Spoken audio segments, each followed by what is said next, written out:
Buenos días, querida familia. Nos reunimos nuevamente alrededor de la palabra del Señor en este miércoles de la 13ª semana del tiempo ordinario. Nos reunimos en el nombre del Padre, y del Hijo, y del Espíritu Santo. Ven, Espíritu Santo, llena los corazones de tus fieles, enciende en ellos el fuego de tu amor, y renovarás la faz de la tierra. Espíritu Santo, ilumínanos y santifícanos. María, Madre de la Iglesia, ruega por nosotros. Lectura del libro del Génesis, capítulo 21, versículos 5 y 8 al 20. Abraham tenía 100 años cuando le nació su hijo Isaac. El chico creció y lo destetaron. Abraham dio un gran banquete el día que destetaron a Isaac. Al ver que el hijo de Agar, la egipcia, y de Abraham jugaba con Isaac, Sara dijo a Abraham: expulsa a esa criada y a su hijo, pues no va a heredar el hijo de esa criada con mi hijo Isaac. Abraham se llevó un disgusto, pues era hijo suyo.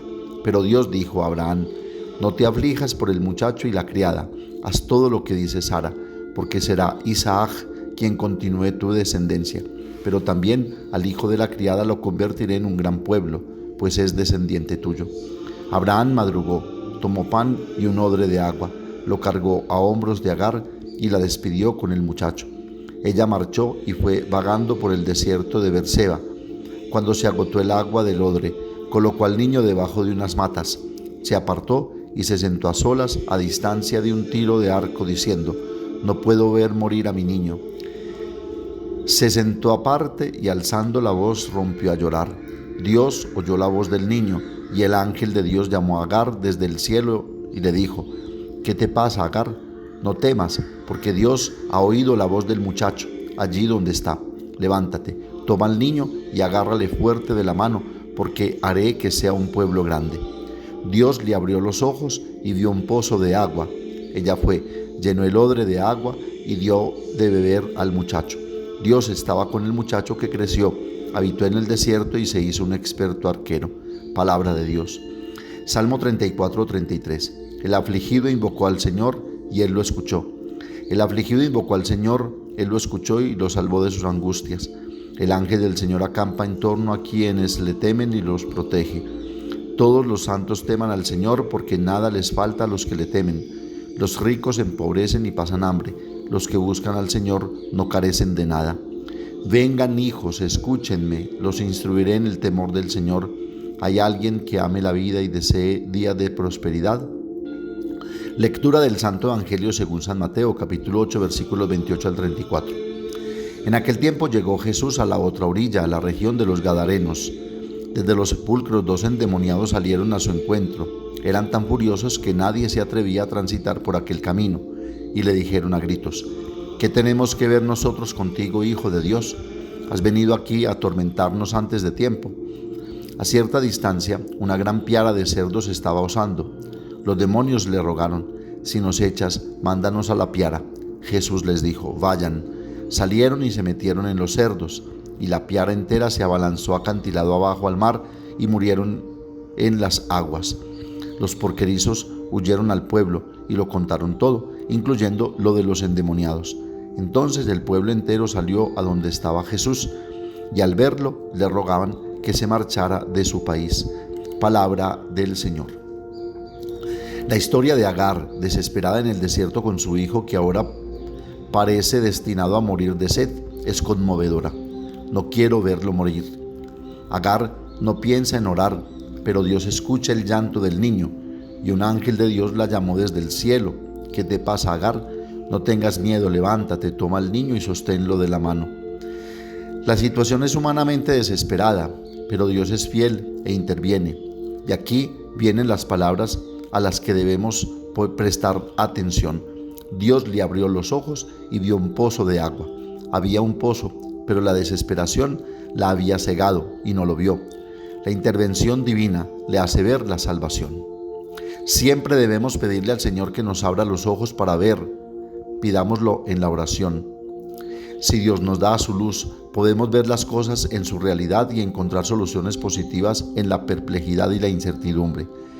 Y debemos orar, como nos pide el Señor, con insistencia, para que el Señor abra los ojos de los responsables del mundo, para que encuentren soluciones justas y humanas a los numerosos conflictos, a las numerosas injusticias, para que sepan crear leyes justas que respeten la dignidad de cada persona. Oremos para que los hombres cegados por el egoísmo o la desesperación finalmente abran los ojos y vean el camino de la verdadera salvación. Estamos cerca del Salvador y no lo vemos. De hecho, a menudo hacemos como los gadarenos tras la curación de los 2 endemoniados. Entonces toda la ciudad salió al encuentro de Jesús y al verlo le rogaban que se marchara de su territorio. Lo vieron, pero con ojos carnales, cegados por el egoísmo, por defender solo sus intereses mezquinos, por la ganancia material o por la pérdida de los cerdos. No vieron en él al poderoso liberador contra el diablo y las realidades de mal que esclavizan y oprimen, llevando al hombre a hacerse daño él mismo, sino al que había causado la pérdida de la piara de cerdos, y no comprenden que están alejando la salvación de sí mismos. La toma del mal en nuestras vidas crea tierra arrasada a nuestro alrededor. Lo vemos hoy. El mal hace árido el camino para quien le abre paso. Por eso muchos, nos dice el Evangelio, no podían pasar por ese camino, no podían acercarse a los lugares habitados por el mal.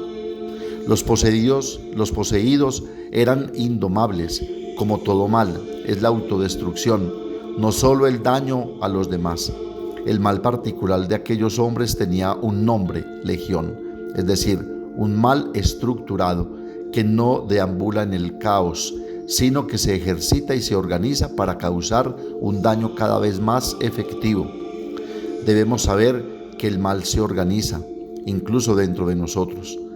Algunos vicios, algunos demonios se vuelven estructurales, profundos, convencidos, agresivos, como lo estamos experimentando tristemente hoy en nuestra sociedad y especialmente en la política.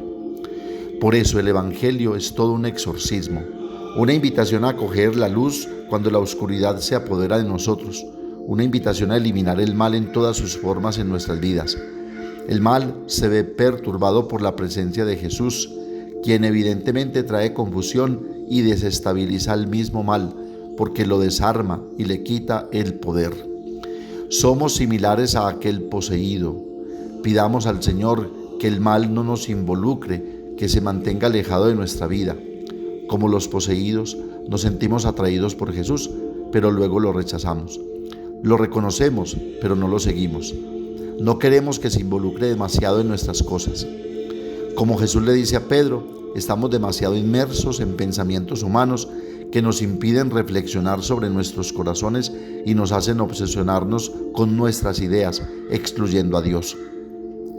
Dios nos dice que el mal, como en aquella piara de cerdos, acabará en el mar, que para la mentalidad semita representa todas las fuerzas malignas y el caos original.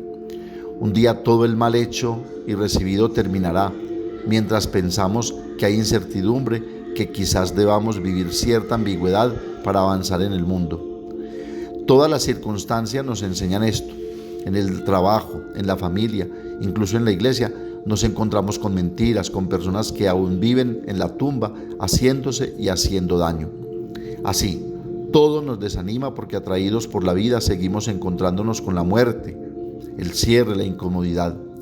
Jesús nos dice que superemos el desastre, que elijamos siempre precipitar el mal a su propio lugar y que lo hagamos de forma concreta.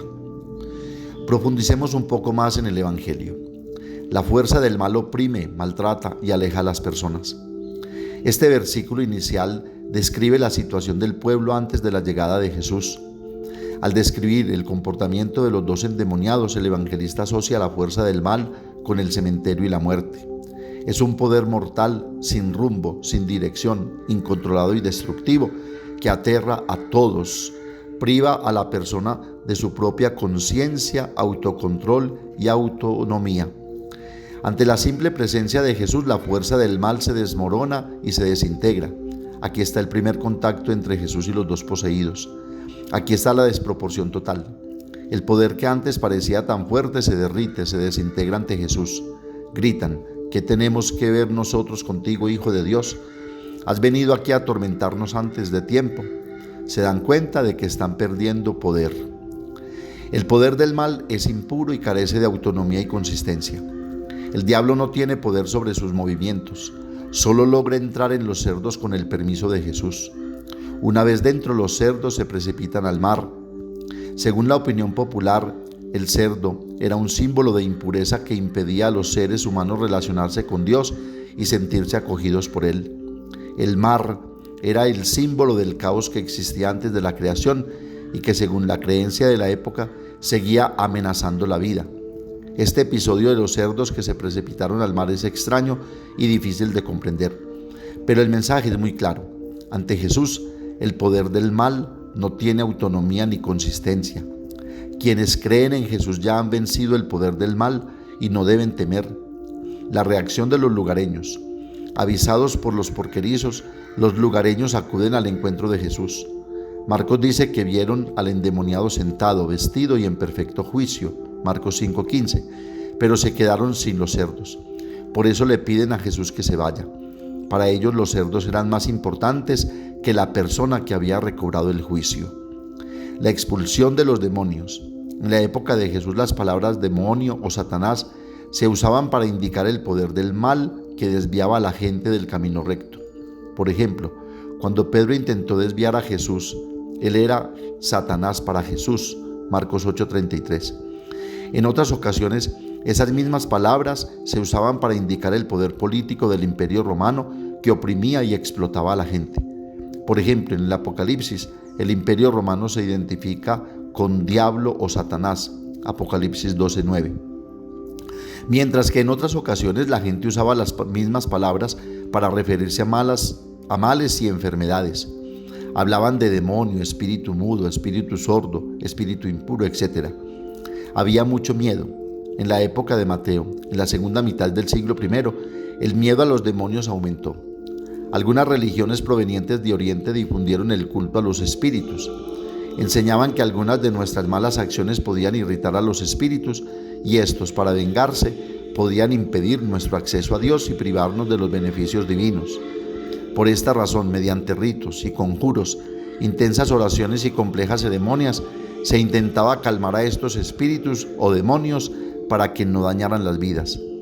Estas religiones, en lugar de liberar a la gente, alimentaban el miedo y la angustia, tal vez como sucede hoy entre nosotros, tan supersticiosos y tan nimios en la fe.